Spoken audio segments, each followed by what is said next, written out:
તો મોરબી જિલ્લામાં બોગસ ડોક્ટરનો રાફડો પાટ્યો છે અને જેમાં એક બાદ એક બોગસ છે તે તબીબો ઝડપાઈ રહ્યા છે અને જેમાં માળિયા પંથકમાં ફરી એક વખત બોગસ ડોક્ટર ઝડપાયો છે। તો મોરબી જિલ્લામાં બોગસ ડોક્ટરનો રાફડો ફાટ્યો છે અને વધુ એક બોગસ ડોક્ટર ઝડપાયો છે। માળિયાના કુંતાસી ગામે આ બોગસ ડોક્ટરને ઝડપી પાડવામાં આવ્યો છે। બોગસ ડોક્ટર રહેણાંક મકાનમાં દવા આપતો હતો અને પોલીસે દવાનો જથ્થો પણ જપ્ત કર્યો છે। મુદ્દામાલ જપ્ત કરી કાયદેસરની કાર્યવાહી હાથ ધરી છે। વધુ વિગતો સાથે સંવાદદાતા આર્યન સોલંકી ફોન લાઈન પર જોડાયા છે। જી, મોરબી જિલ્લામાં બોગસ ડોક્ટરોનો રાફડો ફાટ્યો છે, વધુ એક બોગસ તબીબ ઝડપાયો છે, શું છે મામલો?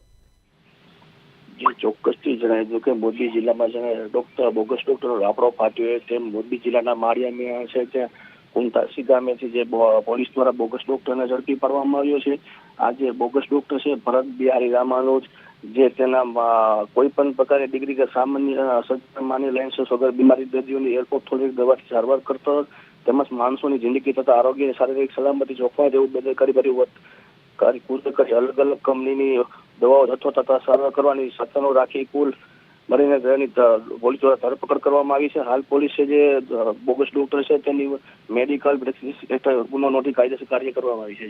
જી બિલકુલ, તમામ જાણકારી આપવા બદલ આપનો આભાર।